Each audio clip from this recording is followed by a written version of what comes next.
ఈ మధ్య కాలంలో మనం ఫంగస్ ద్వారా బ్రిక్స్‌ని తయారు చేస్తున్నాం. అంటే ఇటుకలు లాంటి వాటిని మనం ఫంగస్‌తో తయారు చేస్తున్నాం అన్నమాట. సో వీటినే మైసీలియం బ్రిక్స్ అంటారు. సో అసలు ఈ ఫంగస్ ఇటుకల్ని ఎలా తయారు చేస్తది అనేది ఫస్ట్ క్వెషన్.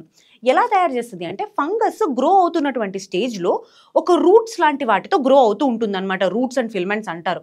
సో ఈ ఫంగస్ గ్రో అవుతున్నటువంటి స్టేజ్‌లో మనం ఏ షేప్ కావాలంటే ఆ షేప్‌లోకి దాన్ని మౌల్డ్ చేసుకోవచ్చు.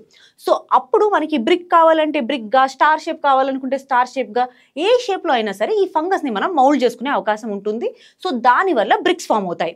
రెండో డౌట్ ఏంటి అంటే, సరే ఈ ఫంగస్ గ్రో అవుతుంది కదా! ఇప్పుడు ఆ ఫంగస్ గ్రోత్ ఎలా ఆగిపోతుంది? అంటే ఆ మౌల్డ్‌లో నుంచి బయటికి తీసాక కూడా ఫంగస్ గ్రో అవ్వాలి కదా! ఎందుకు అవ్వట్లేదు అంటే, సో దానికోసం అని చెప్పేసేసి థర్మల్ టెక్నిక్స్ ద్వారా ఒక్కసారి మనకు కావాల్సినటువంటి షేప్‌లోకి వచ్చేసిన తరువాత ఫంగస్‌ని ఇనాక్టివేట్ చేసేస్తారనమాట. సో అప్పుడు బ్రిక్ మనకి ఏ షేప్ కావాలంటే ఆ షేప్‌లో ఉండిపోతుంది. సో ఈ బ్రిక్స్ యొక్క అప్లికేషన్స్ చూద్దాం. వీటిని మనం కన్‌స్ట్రక్షన్ సెక్టర్‌లో స్పెసిఫిక్‌గా వాడుకోవచ్చు. సో దానివల్ల గ్రీన్ హౌస్ గ్యాస్ ఎమిషన్స్ అనేవి తగ్గుతాయి. అదే కాదు ఇక్కడ కొన్ని డిసడ్వాంటేజెస్ కూడా ఉన్నాయి ఈ బ్రిక్స్‌కి.